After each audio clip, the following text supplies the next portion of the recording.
Welcome to AI Marketing Mastery. I'm your host, Casey Watkins. Today we have our guest, Hank Hoffmeier. He is the Senior Marketing Manager for Kickbox, all things email. He's my go-to email guy. Any type of questions I have, he's always there to answer them. He's a great guy. So we're just going to talk a little bit about email today. I guess, Hank, is there any more you want to introduce yourself? Or First tell of us a all, little bit more about yourself? It's great to be here. 2025, kick it off and start spreading the news about marketing and email marketing because it's a really popular channel. I'm also known as a Digital Marketing Infotainer because I like to make marketing fun and successful. And Kickbox is an email validation company. In other words, a lot of people forget that when they acquire emails and they want to send to them, they always forget that they should probably validate whether or not that email address is actually valid and they can send to it. That's what we do. People can do it one at a time. They can upload a list or use our API. A lot of our larger customers do that. And we also do deliverability consulting, which is another thing people do not value, is making sure their emails are getting to the inbox. Yeah, because I just started my email list, when I started this podcast, and I've already got one bounce back email. And I'm like, I only got a list of 113, so that's good, I guess, but that's still weird that you can have somebody sign up and get a bounce back that quick. Right. And for those that don't know, there's hard bounces and soft bounces. Hard bounce means the email address does not exist, and soft bounce might mean their inbox is full or there's a temporary issue with the server. It depends on what you had, Casey. If it was a soft bounce, don't worry about it at all because you can try that one again. But if it was one where the email address doesn't exist, somebody may have typed it wrong when they filled out a form or just given you a bad email address. Those are the ones you want to worry about, is the hard bounces. I'll take a look after this because I don't even know. I just seen it was not delivered, so I just left it. So what is going on in the email world that would be nice for AI? Because I've started using, now that I've got my email list, I've started using AI to help write my emails to do a little bit better, and not because if I write them, it's 3 sentences, goodbye. It's not a well salesy style email. So how are you using AI to better your emails or email marketing? For me, there's two aspects when it comes to AI and email. First is it's a tool to help you optimize your strategy, optimize your content to make sure, like you said, if you wanted to send an email about something and you just didn't know where to start, or you want to make sure it makes sense to your audience, you can use AI to help you augment that content or create it from scratch, whatever that is. Then the other aspect of AI is built into some of the tools, say Apple Mail, where when you get a notification, it will summarize content in that email or numerous emails that you've gotten around the same time. And then also when you click on an email at the top, and Gmail starting to do this too, it'll give you a summary of that email. First and foremost, yes, I encourage everyone to use tools like ChatGPT and others and help you create that content, and make sure, number one, that you proofread it and don't just copy and paste. Make sure it's written for humans. And then your audience, make sure that it's coming from your brand voice and it makes sense and is providing information, entertainment, or value to your audience. Because if you just simply copy and paste, it may not resonate with your audience. Then you're going to start getting unsubscribes, spam complaints, and worse yet, people are going to ignore your emails. And then on the other aspect, which is something that's kind of brand new, and a lot of marketers and a lot of people and experts don't really know how this summary is going to start working and how do you optimize for that. It's starting to get to a point where you can ask these tools to help you write your content for that summary. But then again, sometimes it'll be somewhat personalized per recipient. In other words, you might get a different summary than I might. But it's really good to make sure that when you write your content, don't have too much fluff in there. Make sure that whatever you write will have a good summary. Maybe even just use the tool, take all of your content, and then say, what would this look like in a summary if somebody was to see a 1 to 2 sentence summary of this email? This way you'll get an idea of whether or not you need to go back and tweak that content to optimize for these AI tools that are doing summaries, whether it's in the notifications or the email themselves. I think people, or most people, are already using tools and they're starting to get better at using custom GPTs, stuff like that. But there's people this year that are going to be brand new to using AI tools. And just a reminder again, just make sure that you are providing a really, really, really good prompt to get the most optimized output. In other words, I need an email to help me sell hot sauce. Please give me content. That is something that will give you content, but it will not, number one, resonate with your audience. It might not even have information that you wanted to provide, like you had a gift pack. In other words, make your prompts 1, 2, 3, 4 paragraphs long.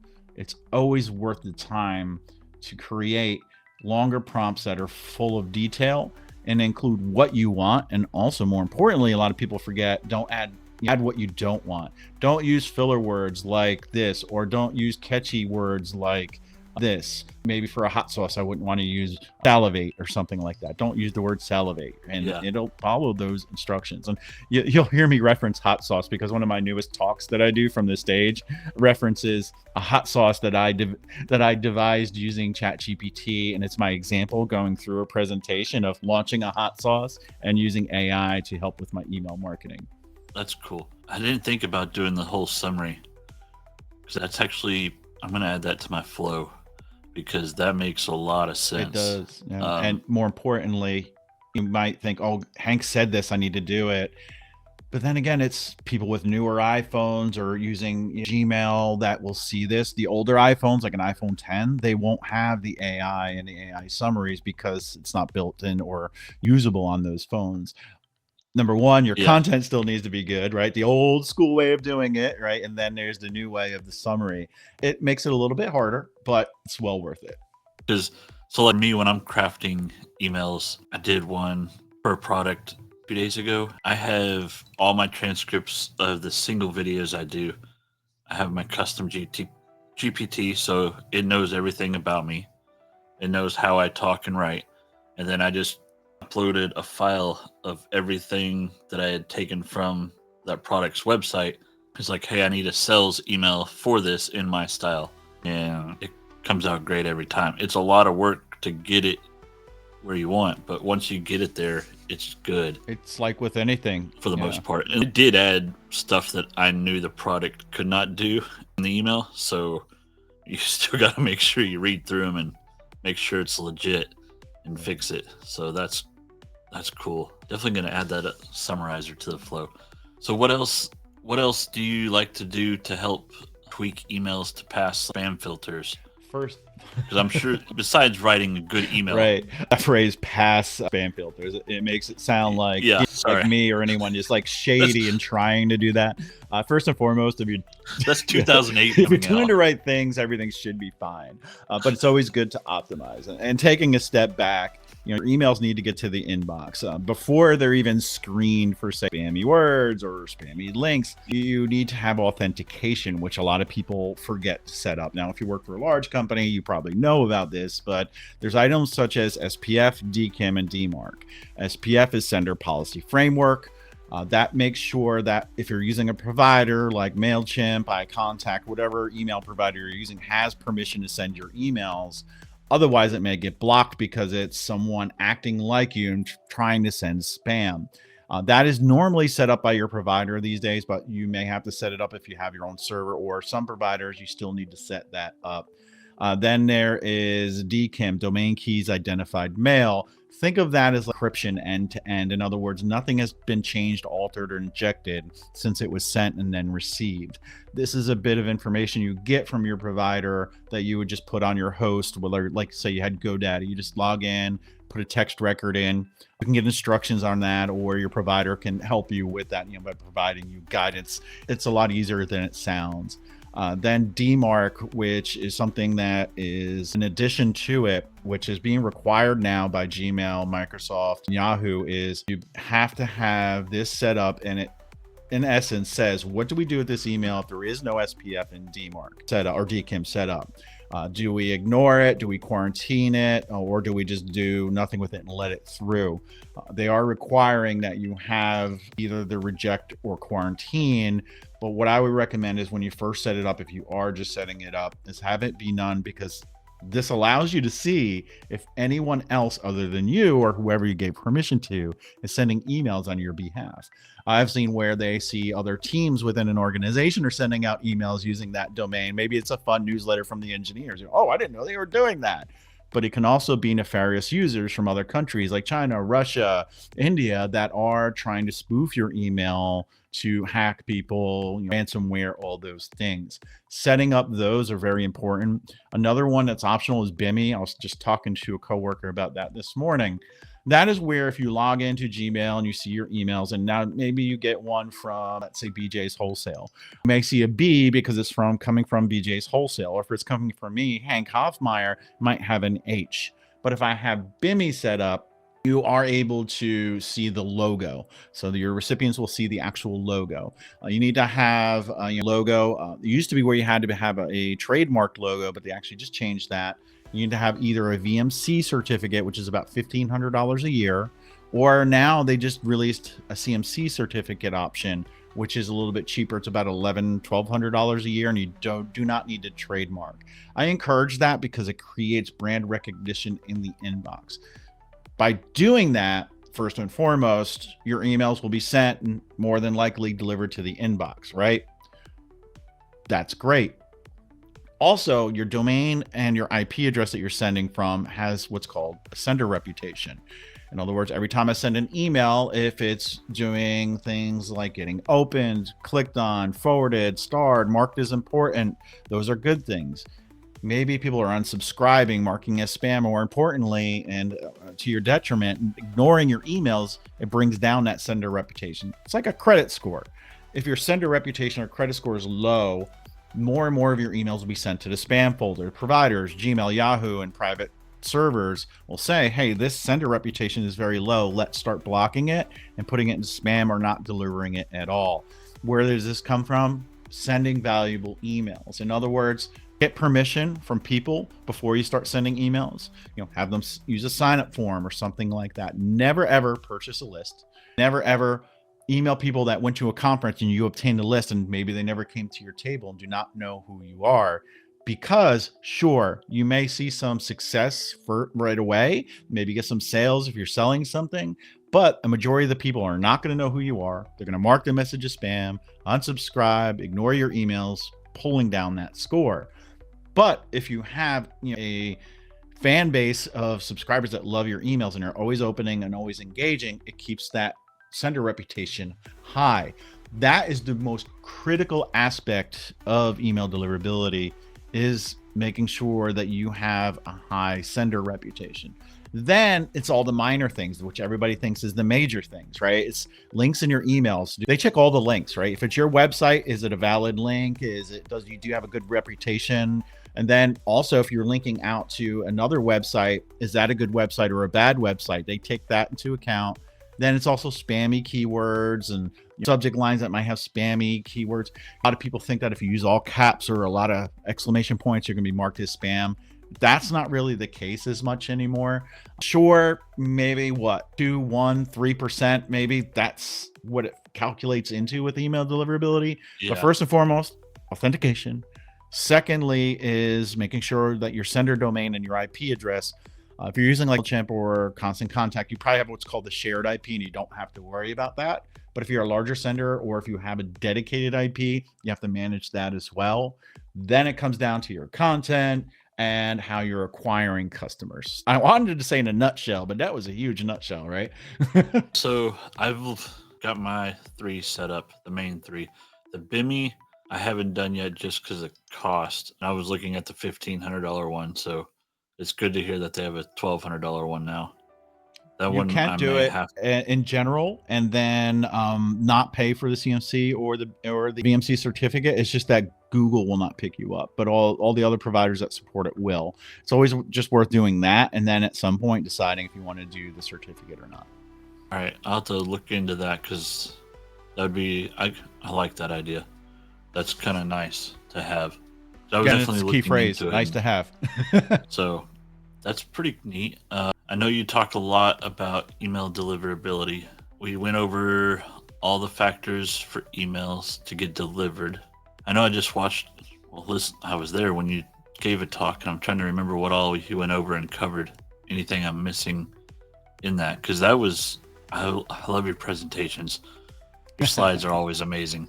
Thank you. So There was the using your current subscriber list to help further your sales, or maybe get more subscribers by using lookalike audiences or matched audiences. In other words, hey, here's a list of people who have bought from me in the last 6 months, and they're my VIP customers. You have their email addresses, and you can check in your platform if they're good customers or whatever, or just people that you know that are opening a lot of your emails. You can upload those to Facebook or to LinkedIn, serve them ads, and try to get them to come back and buy more, do more. Or you can tell Facebook and LinkedIn, hey, send ads to people that look and feel like this audience. In other words, I want more people like this. Then the other one is looking at people who have not opened and clicked in a certain amount of time, 6 months or a year, and then serving them ads saying, hey, we haven't seen you in a while. Maybe email's not your thing. Hey, can you follow us on Facebook? Or, hey, follow our company here on LinkedIn, something like that. And I mentioned opens and clicks because they used to be where open rate was the most important thing, where if you had a 20 or higher percent open rate, you're usually doing pretty good. But the thing is, our providers, again, Apple, they're pre-opening emails. In other words, Casey, you could have sent me an email while we're talking here and I didn't even look at my phone. But Apple, if I'm using the built-in Apple email platform, even if it's Gmail, Yahoo, or whatever, but I'm using that Apple app, it is pre-opening that email. In other words, I didn't look at it. I didn't even unlock my phone, but I count it as an open already. And that's not good, right? Because then you don't know if I'm not engaged. That's why clicks are still important, and more important when it comes to engagement. And look at people who have not opened or clicked and say 6 months or a year, try to win them back, send them 1, 2, or 3 emails asking them to come back and see if they still want your emails. If not, remove them. Because I mentioned earlier, not opening or not engaging with your emails is actually negative. It pulls down that reputation that I was talking about. It's always good to remove them. You can always add them back. And every now and then I'll run into somebody and have that conversation, and they say they just remove them. They don't even send them a re-engagement campaign or a win back emails, another thing that they call them. But keeping your list lean of people that are engaged and want your emails is very important and keeps your reputation high. So opens and clicks, not just opens, and then use the tools that Meta and LinkedIn have to grow your list or to get people to come back who haven't been around for a while. That would make sense to pull them out and then, like, once every 6 months, shoot them an email. If they open and click it, then shove them back into the main list.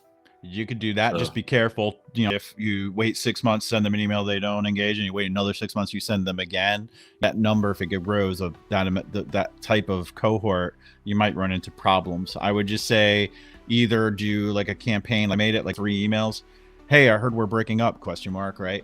You haven't been opening our emails. Do you still want them? And then maybe wait a couple weeks and then send another one. Here's the divorce papers. And then last one is like, that's it. It's over. You're done. And then remove them. Well, you can do that on automation with a lot of platforms. Or do like you said, just put them on a segment or a list and then email them down the road and see if they engage. Can we find out what our score is? That's a loaded question. If you're using an email provider like MailChimp or Constant Contact, it's hard to find out what that score is. But if you are running a dedicated IP or other things, you can use Google Postmaster tools and you can figure that out. But realistically, it comes down to, is your open rate pretty healthy? Is your click rate pretty healthy? If it is, then your engagement's pretty good. You can use tools like Litmus, Email on Acid, and it'll show you when you send an email, will it go to the inbox or the spam folder? That's a good way to determine if your reputation is good. Otherwise, take somebody like Jen, who's on our team. She's an expert at email deliverability and consulting, and you have to slap together a bunch of different tools and a bunch of different signals to figure out what that is. But it's kind of like you have a credit card. Are you paying your bills on time? You paying that bill on time? If you do, then you know your credit's high. You're paying all your bills. Your credit score's high. But if you've had some problems in the past and you didn't make your payments on time and you were struggling a little bit, you're gonna have a lower credit score. But yeah, there's no like going to a website and just typing in and say, "What's my sender reputation?" Right? And nobody knows what the weight is, but it could be like 80% domain and 20% IP. Don't forget that the IP side also helps. Even if you're on a shared IP with iContact, MailChimp, something like that, there may be a situation where the IP addresses aren't the best, but that's not really normal. And then if you start somewhere and you're using a dedicated IP and you're just getting started, and you have a brand new IP, you have to do something called warming it up, because a new IP is also having credit at all, right? Some people don't want to do business with you. You have to warm it up and slowly start sending more and more emails through that IP to warm it up and develop that IP reputation, something a lot of people don't know about. And that's why if you're a small business, using a provider, MailChimp, Constant Contact or something is helpful, because they just have those shared warmed up IPs. What if your reputation's bad? How can you go about fixing it? Best thing is to really develop a strategy and work through that strategy. First and foremost, getting rid of people that are older, haven't engaged. Make sure that you have a really good welcome email, because a lot of people usually engage with that welcome email. It's usually the highest performing email for anyone. And then what you might want to do is dial back your volume. If like for you, you have 100 and something subscribers, it's not that important. But if you have, let's say, a million subscribers, dialing back, sending out, and then sending another email a couple hours or a day later to people who have engaged with something that's valuable, et cetera, that people engage with, helps, because then you're going to engage. Then you start trickling into people who haven't engaged in a while or that are cone, and you kind of scale that up over time. And a lot of times you may have to start over and get a different IP and maybe even switch IPs or something like that. Not really recommended, because if I'm sending from HankHoffmeier.com and then all of a sudden I'm sending from Hoffmeier.com, people might not recognize that. Really, it comes down to, if you get into a situation like that, you really have to take your medicine, dial everything back, look at what's going on, make sure you have your authentication, make sure that you're developing really good emails that people want. And most importantly is that permission-based email, right? Getting the opt-in. In other words, don't email people that have not opted in. Don't scrape LinkedIn and just start spamming people with email, because that is the quickest way to harm your reputation. All right. So that actually makes a lot of sense. So basically just scale back and send to only people you're going to engage, and slowly start working back That's up. like the TLDR self-service type. What if we were to work with someone, we would really look at what is the engagement rate on unsubscribe rate for each domain, like Gmail, Yahoo, etc. And then look at, let's say you're sending to .edu or government sites. Those are hard to get into, number one, right? And if you have a low reputation, it's going to be even harder. It's analyzing a lot of data. It's by domain. It's looking at the content, looking at the unsubscribe rate, looking at the bounce rate codes.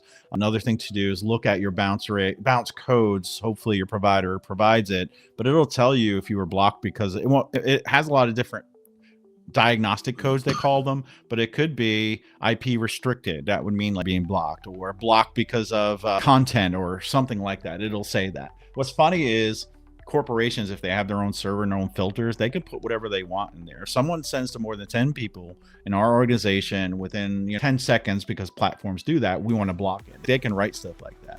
They can have a return code saying no one here at that address, silly. But most times it'll say no such user address, which is generic for someone that you're sending an email to that maybe doesn't exist, right? Somebody gave you an email address at a conference and they just didn't want an email, so they provided you a false email address.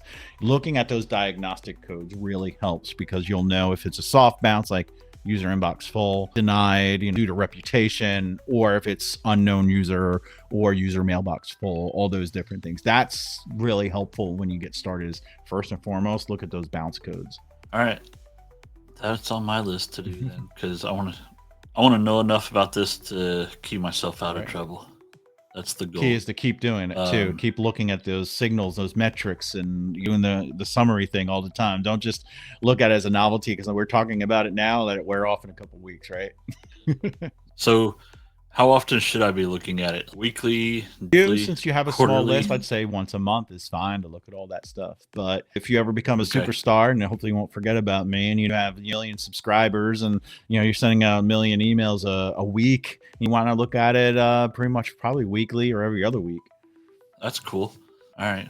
I'll add that to my list because I definitely need to be checking this more often, especially because I'm trying to get it built up. Right. My goal by the end of this year is to have 10,000 people on my Right. list. So we're in the process of trying. And here's something that wasn't in my talk at State of Search, but is very important. And you probably know about this, and if not, you're going to take more credit to what I'm about to say. Keep in mind, when you obtain an email address, you pretty much own it, right? You're on social media, you're on YouTube, on these platforms, let's say Instagram and YouTube. You get on there and you do something wrong, right? You have 100,000 subscribers and you get blocked or banned. They don't give you access to the platform. You just lost all those followers. You cannot get a message to those followers anymore. But if you take into account you have these platforms and you say, I have a newsletter, sign up for it, when you're on YouTube or Instagram and you collect that email address, it's portable. You own that. Even if I go to MailChimp and I'm using a newsletter list and I get blocked or banned there from doing bad things, like some of the things we already discussed, you can still export your list. You have that. You can go somewhere else. That's what makes email marketing very important, is that it's owned real estate. It's not rented. When you're on social media, that's all rented real estate. It's like building a business model on somebody else's real estate, and they can pull it out from under you at any time. If you're on social media, if you're an influencer, or if you're doing a lot of TikToks and YouTube, make sure you're asking people to sign up for a newsletter and start one if you have not, because like I said, owning that email is a critical piece of growing your audience and keeping people updated, informed, and more importantly, in touch with you, even if something happens on those social media platforms.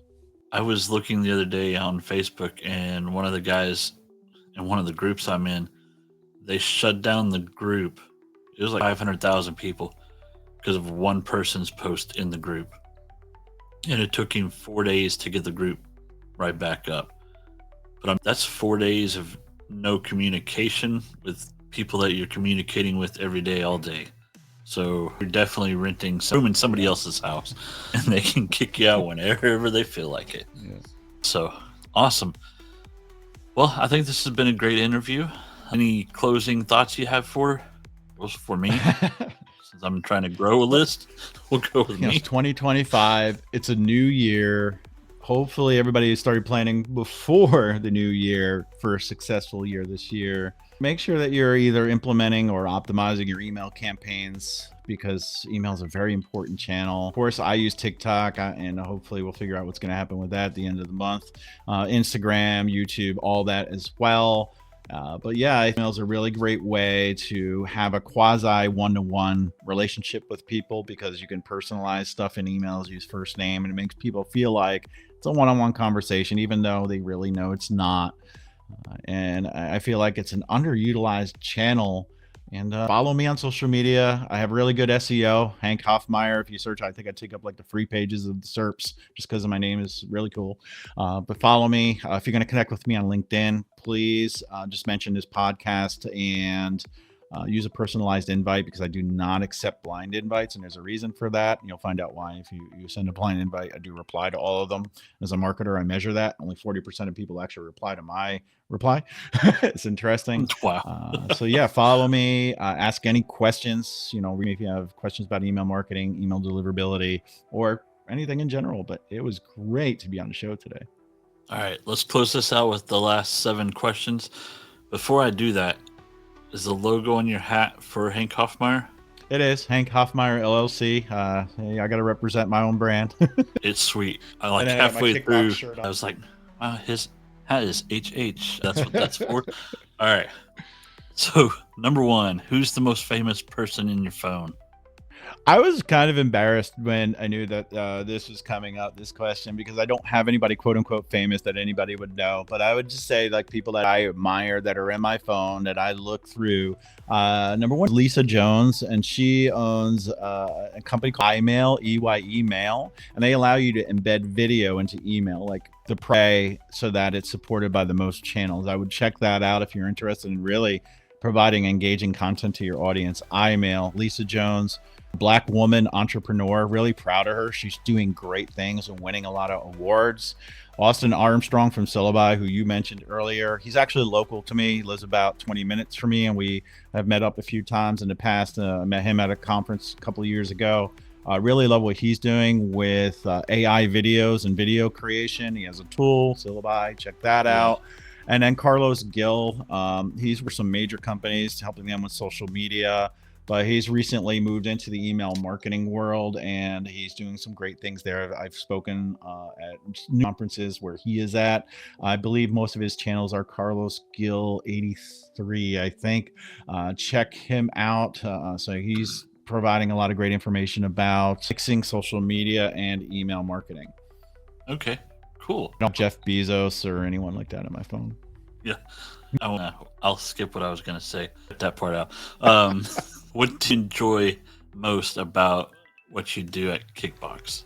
Well, I think also just for my personal brand and Kickbox, I love helping marketers and businesses grow through the use of digital marketing, mostly email. But I really enjoy talking to customers at Kickbox, helping them with their validation and deliverability needs. And then just through my content, I'm always pushing out mostly video, but blog content as well about the newest trends or tools, information that people need to know if they're marketing their business, which it helps empower me, makes me feel good.